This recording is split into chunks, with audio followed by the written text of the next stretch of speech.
नमस्कार दोस्तों, हमने पिछले वीडियो में बात की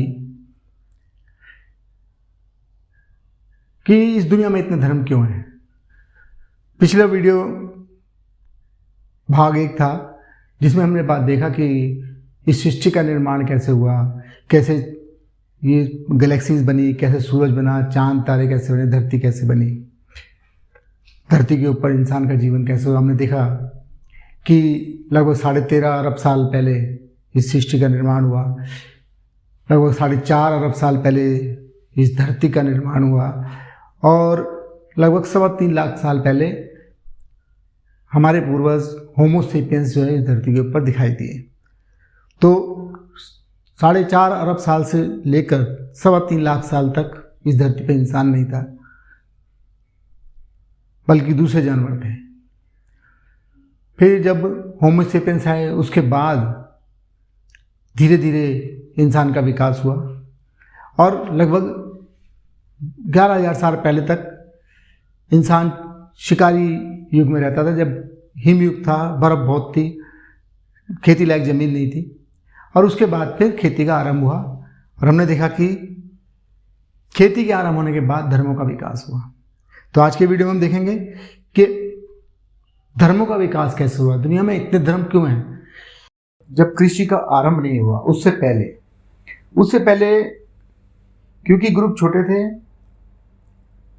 और खाने की कमी थी और जीवन शिकार के ऊपर निर्भर था, तो आदमी कहीं एक जगह टिक के नहीं रहता था और उसका सारा जीवन जो है वो खाने की तलाश में और अपने को कैसे वो बचा के जीवित रखे इसी में गुजरता था। तो इन चीज़ों के लिए कोई समय नहीं था कि क्या धर्म, क्या परमेश्वर, क्या जीना, क्या मरना। तो जब कोई इन चीज़ों के ऊपर विचार ही नहीं करता था तो कोई धर्म भी नहीं था। अब फिर कृषि का आरंभ हुआ। कृषि का आरंभ होने के बाद मानव ने एक जगह रहना शुरू किया, गांव बने, शहर बने। तो जब एक जगह लोग इकट्ठा होकर रहने लगे तो इंसान के मन में सवाल उठने शुरू हुए कि सृष्टि को किसने बनाया, हम क्यों पैदा होते हैं, मृत्यु के बाद क्या होता है, सही क्या है, गलत क्या है, और भी बहुत सारे सवाल जो इंसान के मन में उठते हैं वो वहाँ भी उठने शुरू हुए। अब जब इनके सवाल उठने शुरू हुए तो उन्हीं लोगों में कुछ दार्शनिक हुए जिन्होंने अपने अपने स्तर के ऊपर इन सवालों के जवाब देने की कोशिश की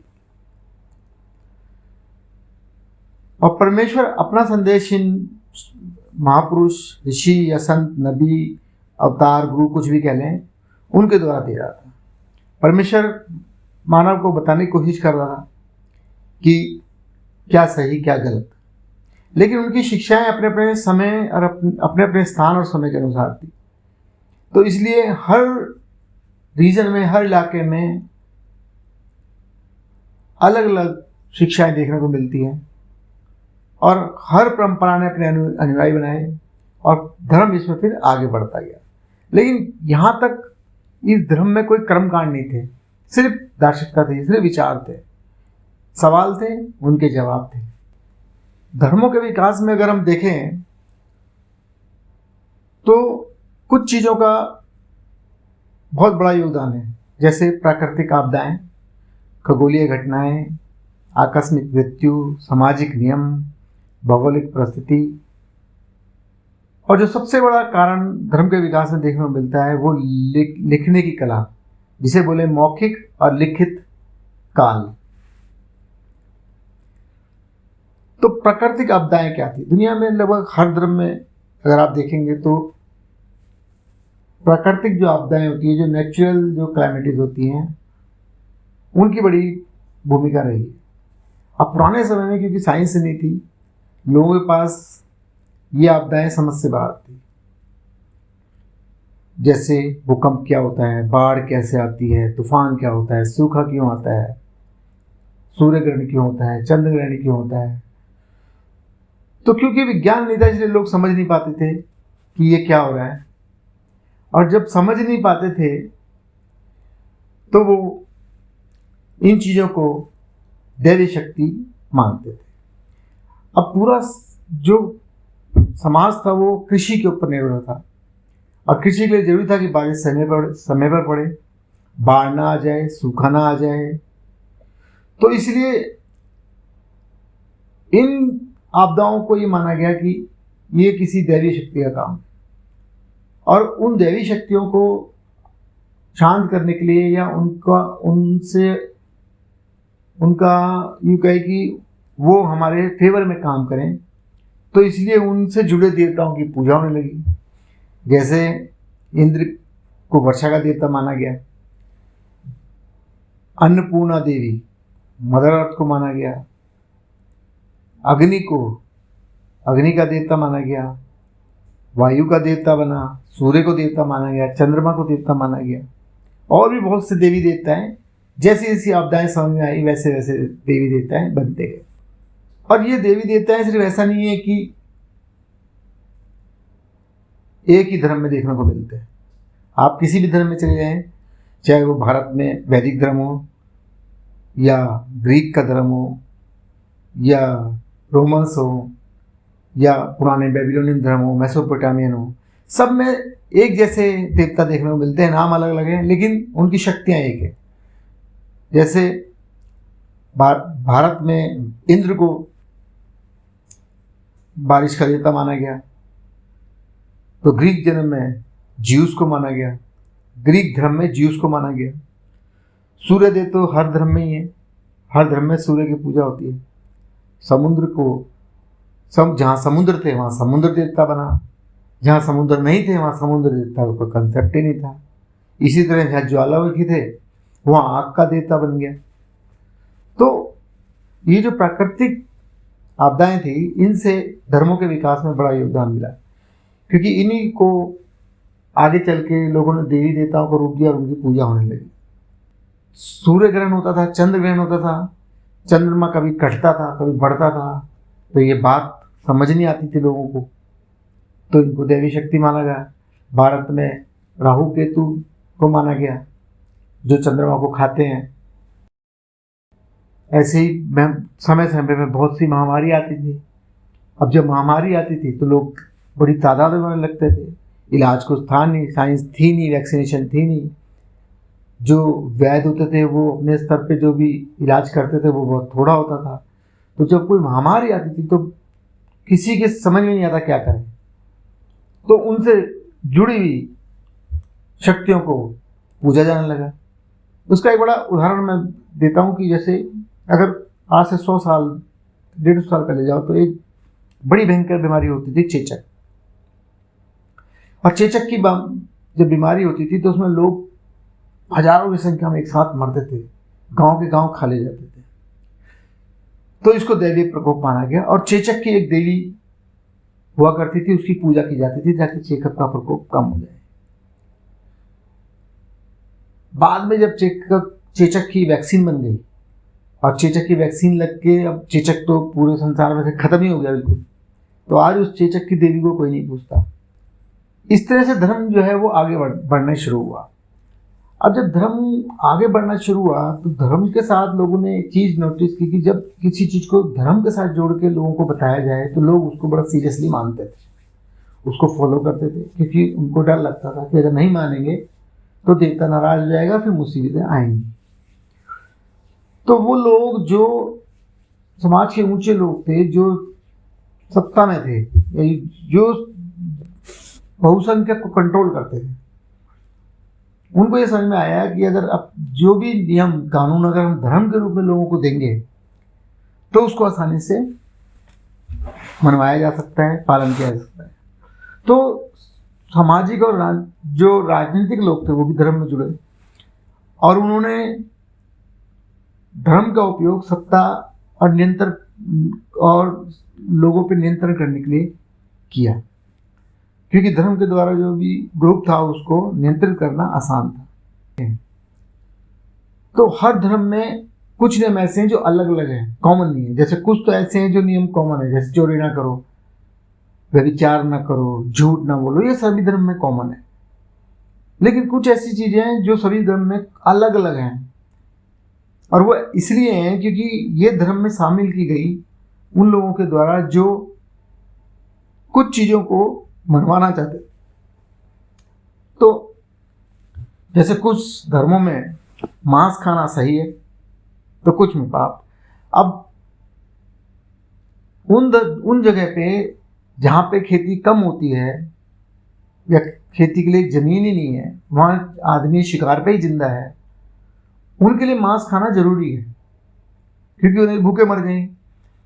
तो उन्होंने मांस खाने के ऊपर कोई रिस्ट्रिक्शन नहीं लगाई, तो उन्होंने अपने धर्म में मांस खाने से रिलेटेड कोई नियम कानून नहीं बनाए, तो उनके यहाँ तक मांस खाना सही था। लेकिन ऐसी जगह जैसे भारत में जहाँ कृषि की भूमि बहुत थी और बहुत खेती होती थी, पशु भी बहुत थे, तो यहाँ क्योंकि खाने के लिए बहुत संसाधन थे तो मांस खाने को वर्जित माना गया। तो यहाँ धर्म में, और वो भी सभी धर्मों में नहीं, किसी किसी धर्म में, भारत में भी अलग अलग जगह पे अलग अलग नियम कानून है। कुछ लोग मांस खाने को जायज मानते हैं, कुछ नहीं मानते। जैन धर्म मांसाहार को बिल्कुल मना करता है क्योंकि वो जीव हत्या मानता है। लेकिन भारत के ही अलग अलग क्षेत्र में जाएं तो बहुत से लोग इसको ठीक मानते हैं। कुछ धर्मों में एक से ज्यादा शादी पाप है, कुछ में नहीं है, क्योंकि ये अलग अलग जगह पे लोगों ने अपने अपने कानून बनाए। जहाँ महिलाएं ज़्यादा थी और पुरुष कम थे, वहाँ एक से ज्यादा शादी को जायज माना गया। लेकिन जहाँ पुरुष ज़्यादा थे, स्त्री कम थी, वहाँ एक ही शादी पे जोर दिया गया ताकि सभी पुरुषों को स्त्री मिल जाए। शादी से पहले सेक्सुअल रिलेशन कुछ धर्मों में सही है और कुछ में नहीं है। शराब पीना कुछ धर्मों में सही है, कुछ में नहीं है। अब यूरोप जहाँ टेम्परेचर ही माइनस में रहता है, वहाँ शराब का सेवन जरूरी है ताकि शरीर को गर्म रखा जा सके, तो उनके यहाँ शराब पीने में कोई बुराई नहीं। लेकिन भारत में जहाँ टेम्परेचर ही 20-25 डिग्री रहता है, शराब पीने की कोई ज़रूरत नहीं है, वहाँ इसको पाप माना गया है। तो इस तरह से धर्म का विकास हुआ और उसमें अलग अलग चीज़ें जोड़ी गई। और जो इनमें सबसे ज़्यादा विकास में, जो सबसे ज़्यादा धर्म के विकास में कहें या जो धर्म का जो आज का स्वरूप है उसको लाने में जो सबसे ज़्यादा योगदान है वो है लिखने की कला। लिखने की कला बहुत पुरानी नहीं है, आज से 2,500-3 हज़ार साल पहले शुरू हुई। तो उससे पहले लगभग कृषि लगभग 8,000 साल पहले शुरू हुई। तो 4-5 हज़ार साल का समय ऐसा है जिसमें धर्म मौखिक रूप से आगे बढ़ा। मतलब किसी ने जो बताया वो उसने अपने बच्चों को बताया, अपने पड़ोसियों को बताया, और वर्बली वो धर्म, वो चीज़ें, नियम कानून आगे बढ़े। तो ये बड़ा स्वाभाविक सा है, जब मौखिक रूप से कोई चीज़ आगे बढ़ती है तो उसमें बहुत सी चीज़ें जोड़ी जाती हैं, बहुत सी चीज़ें छोड़ी जाती हैं अपने अपनी सुविधा अनुसार। जिसको जो पसंद आता है वो उसमें जोड़ देता है और जिसको जो चीज़ गलत लगती है उसे हटा देता है। तो जब शुरू में धर्म जो थे वो मौखिक रूप से आगे बढ़े तो उनमें बहुत सी चीज़ें ऐसी डाली गई जो सबने अपने अपने विचार उसमें डाले, अपने अपने विचार।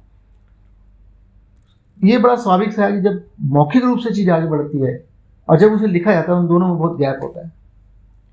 और होता इसलिए है क्योंकि एक तो समय बदल जाता है,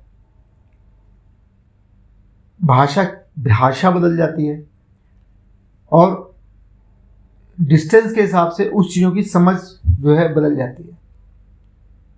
धर्मगुरु ने जो अपना संदेश अपने चेलों को दिया, उन्होंने उसे मौखिक रूप से अपने चेलों को दिया। इससे आगे बढ़ते बढ़ते बढ़ते वो तब तक पहुंचा जब उसको लिखा गया, और फिर उसको लिखा गया। लेकिन उसके बाद भी अगर 8,000 साल पहले की लेखन और आज के लेखन को कंपेयर करते हैं, उसमें बहुत बड़ा चेंज मिलता है। क्योंकि जो लिखा गया तो शुरू में प्रिंटिंग प्रेस नहीं थी, हाथ से लिखा गया, तो उसकी कॉपियां भी बहुत ज़्यादा नहीं होती, इक्का दुक्का कॉपियां थी। और उन कॉपियों को जब दूसरे लोगों ने रीराइट किया तो उसमें अपनी बातें जोड़ दी। यही कारण है कि अगर आप पूरे भारत में रामायण के स्वरूप देखें तो वो अलग अलग मिलते हैं। उत्तर भारत में कोई और रामायण है, दक्षिण भारत में कोई और रामायण है। अब दूसरे धर्मों में भी देखें तो वहाँ अलग अलग तरह मिलती हैं। बाइबल जब लिखी गई तो आज की डेट में भी जो बाइबल नॉर्थ, मतलब जो बाइबल पूरे संसार में है और जो इथियोपिया में बाइबल है, दोनों अलग अलग है। रोमन कैथलिक की बाइबल अलग है, उसके अंदर लगभग 70 किताबें हैं। जो प्रोटेस्टेंट की बाइबल है उसमें 66 किताबें हैं। इथियोपिया की बाइबल में 90 किताबें हैं। तो मतलब अगर लिखने की कला भी शुरू हुई, इसके बाद भी जब धर्म आज के स्वरूप में पहुंचे तो उसमें बहुत चेंज हुए। कुरान को अगर देखें तो 1900 से पहले तो बहुत सारे कुरान थे। 19वीं सदी में उसको इकट्ठा करके एक बनाया गया। तो जब बहुत सारे थे तो उनको एक बनाया गया। तो बहुत सारे कहाँ से आए? वो इसी तरह आए कि जब लोगों ने लिखा तो उसमें अपनी बातें जोड़ दी। तो बाद में उसको जब संकलित किया गया तो उसको स्टैंडर्डाइज किया गया कि भाई अब यही रहेगा फाइनल, और इसके आगे कुछ इसमें जोड़ा नहीं जाएगा। तो धर्म के विकास में लेखन कला का बहुत बड़ा योगदान है। लेकिन जब धर्म के अंदर राजनीतिक लोग आ गए और सामाजिक लोग आ गए तो धर्म का उपयोग जो है वो केवल परमेश्वर को जानने के लिए नहीं रहा। अब वो लोगों पे नियंत्रण करने के लिए होने लगा। क्योंकि पुराने समय में जितनी ज्यादा जनसंख्या वो ग्रुप उतना ही ताकतवर, क्योंकि आज की तरह हथियार नहीं होते थे जो मास लेवल पे डिस्ट्रक्शन कर सकें। तो होता क्या था कि जहां ज्यादा जनसंख्या है वही ताकतवर है। तो उन लोगों को एक साथ जोड़ के रखना बहुत जरूरी था। और जो ग्रुप छोटे होते थे वो जो बड़े ग्रुप थे उन पर कब्जा कर लेते थे। इसका बड़ा सा एग्जाम्पल मिलता है कि भारत के अंदर अलग अलग जगह पे छोटे छोटे ग्रुप में लोग रहते थे, और जो मंगोल से या जो ईरान से लोग आए वो बहुत बड़े ग्रुप में आते थे। तो उन्होंने भारत के बहुत सारे हिस्सों में कब्जा कर लिया। छोटे से छोटे राजा होते थे उनके ऊपर बहुत कब्जा कर लिया। तो ये समझा गया कि भाई लोगों को इकट्ठा किया जा सके इसके लिए धर्म होना जरूरी है। और ये ज़्यादा शुरू हुआ यूरोप में और मिडिल ईस्ट में। भारत में ये बाद में शुरू हुआ। तो मिडिल ईस्ट के अंदर तो मुस्लिम धर्म ही था, तो लोग इकट्ठे थे सारे के सारे एक ही धर्म को मानने वाले। तो एक ही नियम कानून को मानते थे, एक ही झंडे के नीचे रहते थे। ऐसे यूरोप में शुरू में तो अलग अलग कम्युनिटीज थी, कबीले थे, लेकिन जब क्रिश्चियन धर्म का प्रसार हुआ वहाँ तो वो भी एक ही झंडे के नीचे आ गए, एक ही धर्म को मानने लगे। तो वो ग्रुप बड़ा हो गया। लेकिन भारत में तो अलग अलग क्षेत्र में छोटे छोटे ग्रुप, छोटी छोटी रियासतें रही। यही कारण है कि भारत 200 साल तक गुलाम रहा, क्योंकि उन छोटी छोटी रियासतों में पहले शक आए, हूण आए, फिर उसके बाद मंगोलियन आए, मुगल आए, अंग्रेज आए, उन्होंने उन पर कब्जा कर लिया। क्यों? क्योंकि लोग इकट्ठे नहीं थे। धर्म तो था, लेकिन धर्म आज का धर्म जो हिंदू धर्म है वो उस वक्त नहीं था। अलग अलग क्षेत्र में धर्म के अलग अलग रूप थे, तो आपस में ही लड़ते थे। तो ये महसूस किया गया कि धर्म के द्वारा लोगों को इकट्ठा किया जा सकता है। तो इसलिए जब उसमें राजनीतिक और सामाजिक लोग जुड़े तो उसका दुरुपयोग होना शुरू हुआ। तो इसमें कुछ ऐसी बातें डाल दी गई जिससे कि धर्म का विकृत रूप सामने आया। जैसे कि वर्ण व्यवस्था भारत में देखने को मिलती है। क्रिश्चियंस में जाएंगे या उनसे पहले यहूदियों में जाएंगे तो वहाँ फरीसी थे, सामरी थे, दो अलग अलग तरह के लोग मिलते थे। मुस्लिम में शिया सुन्नी हो गए, ठीक है। तो इन लोगों ने अपने अपने हिसाब से कानून बनाए और उनको धर्म का नाम दिया। जाति के आधार पर लोगों का विभाजन हो गया, लोगों के अधिकार को सीमित कर दिया। भारत में तो बहुत समय तक सिर्फ ब्राह्मणों को ही पढ़ने का अधिकार था, और इसी तरह महिलाओं के अधिकार हर जगह सीमित है। अगर मुसलमान में देखो तो वहाँ महिलाओं को पुरुषों से आधा माना गया है, मतलब उनके अधिकार आधे हैं। ऐसे ही भारत में भी स्त्रियों के लिए बहुत ही सीमित अधिकार थे। पैतृक संपत्ति में कोई अधिकार नहीं था। आज तो कोर्ट के द्वारा ये अधिकार दिया गया, लेकिन धर्म के आधार के ऊपर पिता की संपत्ति में स्त्री का कोई अधिकार था ही नहीं। इसी तरह बहुत सी चीजें ऐसी थी जिनको कि धर्म में डाला गया, हालांकि ये धर्म से रिलेटेड नहीं है। परमेश्वर को क्या मतलब है? परमेश्वर ने जब स्त्री पुरुष को बनाया है तो उनके अधिकार अलग अलग कैसे हो सकते हैं? परमेश्वर ने तो कभी किसी को नहीं कहा कि भाई स्त्री अलग है पुरुष अलग है, उनके अधिकार अलग अलग हैं। उसके लिए तो दोनों ही समान है। तो कैसे दोनों के लिए अलग अलग नियम कानून बन गए? तो सीधा सा बात है कि ये धर्म नहीं है, ये धर्म के अंदर जोड़ी गई बातें हैं। और फिर जिन लोगों ने इन बातों का विरोध किया उनको पापी कहा गया। तो पाप और पुण्य के सिद्धांत भी बन गए। तो धर्म का विकास जब हुआ और धर्म आगे बढ़े तो इसमें बहुत से संत महात्मा ऋषि अवतार हुए जिन्होंने उस धर्म में जो कुरीतियां थी और जिसने आवाज उठाई तो या तो उसको मार दिया गया, लेकिन अगर वो इतना ताकतवर निकला कि वो सरवाइव कर गया और उसके चेले बने तो उन्होंने एक अलग धर्म बना लिया। जैसे सिख धर्म, गुरु नानक जी ने हिंदू धर्म में जो गलत शिक्षाएं थी उनका विरोध करना शुरू किया और उनके अनुयायी जब बढ़ते गए तो वो एक बड़ा धर्म बन गया और एक सिख धर्म बन गया।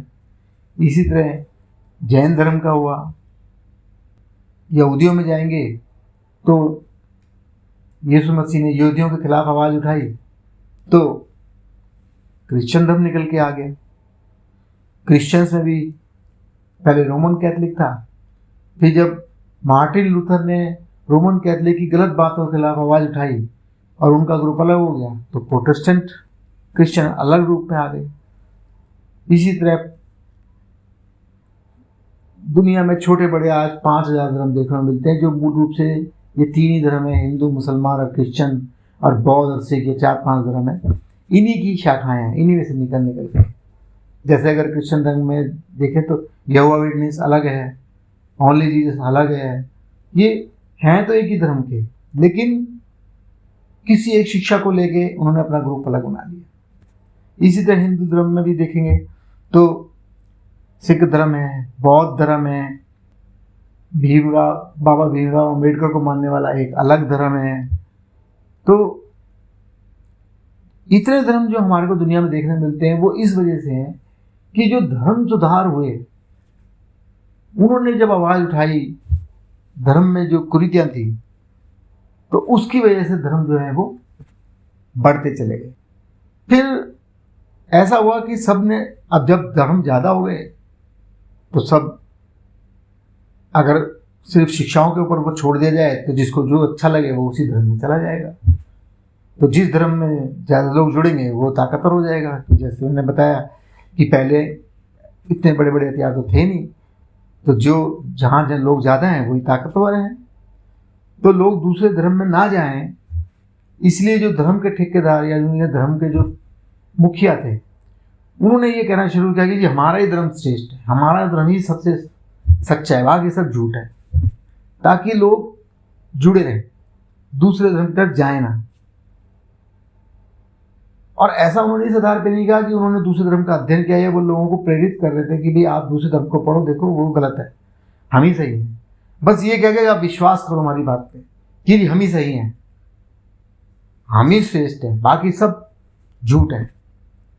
तो इस तरह से धर्म की श्रेष्ठता के ऊपर जो है वो जोर दिया जाने लगा। तो इस तरह से हम देखते हैं कि जो धर्म है वो अलग अलग धर्म जो है वो अस्तित्व में आ गए और आज दुनिया में छोटे बड़े 4-5 हज़ार देखने को मिलते हैं। लेकिन जैसे हमने पिछले वीडियो में देखा और इस वीडियो में बात की कि अगर परमेश्वर को जानना है तो फिर किसी एक धर्म को जानने से तो पता नहीं लगेगा, क्योंकि एक धर्म को जानने से हमें ये समझ में ही नहीं आएगा कि उसमें क्या सही क्या गलत, क्या उसमें लॉजिकल है क्या नहीं है। हमारे को सभी धर्मों को जानना पड़ेगा। अब सभी धर्मों को जानने के लिए उनका अध्ययन करना पड़ेगा। क्योंकि जैसे मैंने पहले भी बताया कि अगर हम किसी दूसरे की बात पर विश्वास करें तो वो तो अपना व्यू बताएगा और वो बायस्ड हो सकता है। वो बता सकता है जो वो चाहता है बताना, और वो नहीं बताएगा जो नहीं बताना चाहता। तो अगर आप किसी धर्म प्रचारक पे विश्वास करते हैं, किसी धर्म गुरु पे विश्वास करते हैं और उसके आधार पर अगर परमेश्वर को जानने की कोशिश करते हैं तो आप गलत राह में हैं, फिर आप जान नहीं सकते। इसको इस तरह समझ सकते हैं कि परमेश्वर ने हमारे को जिस तरह सृष्टि के अंदर जो चीज़ें दी हैं वो हम डायरेक्टली नहीं खा सकते, आपको उसे प्रोसेस करना पड़ता है। आपको गेहूं खाना है, आटा खाना है, तो गेहूं का दाना निकालना पड़ेगा और जो उसकी घास फूस निकाल के अलग करनी पड़ेगी। आप पूरी बाल को नहीं खाते। आपको दालें खानी है तो दाल निकालनी पड़ेगी, जो उसका कूड़ा करकट अलग करना पड़ेगा। कुछ भी ऐसा नहीं है जो आप डायरेक्ट उठा के खा लेते हैं। आपको उस फल भी खाना है तो आपको देखना पड़ता है कि वो सड़ा तो नहीं है, खराब तो नहीं है। खराब है तो उसको खराब ऐसा निकालना पड़ेगा। लेकिन जब धर्म आता है तब हम इस प्रिंसिपल को अप्लाई नहीं करते। तब हम अपने ही धर्म को सब सच मान के एक्सेप्ट कर लेते हैं। जबकि वास्तविकता ये है कि धर्म के मामले में हमें यही करना पड़ेगा कि जो उसकी गलत बातें हैं उसको छोड़ना पड़ेगा और सही बातों को अपनाना पड़ेगा। और इस बात को मानना पड़ेगा, मनुष्य को बनाने वाला परमेश्वर एक है। और जब परमेश्वर एक है तो जो उसके मनुष्य जो उसने बनाए वो अलग अलग नहीं हो सकते। आप उनको धर्म के आधार पर पापी या कुछ और नहीं कह सकते। आप उनसे धर्म के आधार पर नफरत नहीं कर सकते, क्योंकि अगर आप धर्म के आधार पर उनसे नफरत करते हैं तो फिर आप परमेश्वर को मानते ही नहीं। क्योंकि किसी भी धर्म का परमेश्वर ये नहीं कहता कि इंसान से नफरत करो। सभी धर्म एक ही तरीके की बात करते हैं। अगर आप धर्मों की बात होती है तो कुछ बातें वहाँ सब जगह कॉमन मिलती है। जैसे पाप पुण्य सभी धर्मों में, स्वर्ग नरक सभी धर्मों में है, मृत्यु के बाद जीवन सभी धर्मों में है। हिंदू धर्म में गंगा स्नान है, उससे पापों की शुद्धि हो जाती है। यहूदी धर्म, ईसाई धर्म में पानी का बपतिस्मा है, उससे पापों की शुद्धि हो जाती है। दोनों एक ही जैसे ही हैं। दोनों में आदमी पानी में डुबकी लेता है और बाहर आता है तो उसके पाप धुल गए। तो ये कॉमन बातें हैं। तो ये कॉमन बातें ही ये सिद्ध करने के लिए काफ़ी है कि सभी धर्मों की जड़ तो एक ही है। उसी में से सब एक ही जगह से, सब एक ही विचारधारा से सब निकल के आए और अलग अलग विचारधारा अपनाते चले गए और फैलते चले गए। तो इन बातों को जानने के बाद हम ये कह सकते हैं कि धर्म जो है वो परमेश्वर ने नहीं बनाए, ये इंसान ने बनाए और अपने फायदे के लिए बनाए। क्योंकि अगर फायदा ना होता तो धर्म को बदलने की जरूरत ना होती। तो दोस्तों, हमने देखा कि धर्मों का विकास कैसे हुआ। कभी आपने सोचा है कि आप जिस धर्म को मानते हैं क्या वो पूरी तरह से इंसान के बारे में, सृष्टि के बारे में, उसके विकास की बात करता है? कभी आपने सोचा कि वो डायनासोर की बात क्यों नहीं करता? कभी आपने सोचा कि वो क्यों नहीं बताता कि धरती जो थी वो पिघली अवस्था में थी और उस पर रहने लायक जीवन जीने लायक परिस्थितियां ही नहीं थी? कभी आपने सोचा है कि आपका धर्म क्यों नहीं बताता कि सभी लोग एक हैं? वो ऐसा क्यों कहता है कि दूसरे धर्म झूठे हैं? ऐसा इसलिए है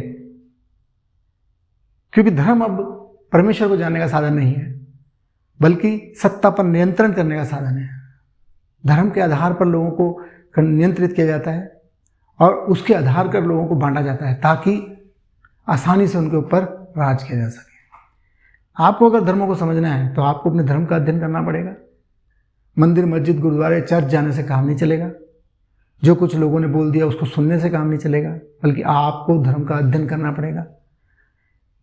और अगर आप ऐसा नहीं करते हैं तो अपना जीवन अंधकार में बिताएंगे, परमेश्वर को आप जानेंगे नहीं और बिना परमेश्वर को जाने ही नष्ट हो जाएंगे।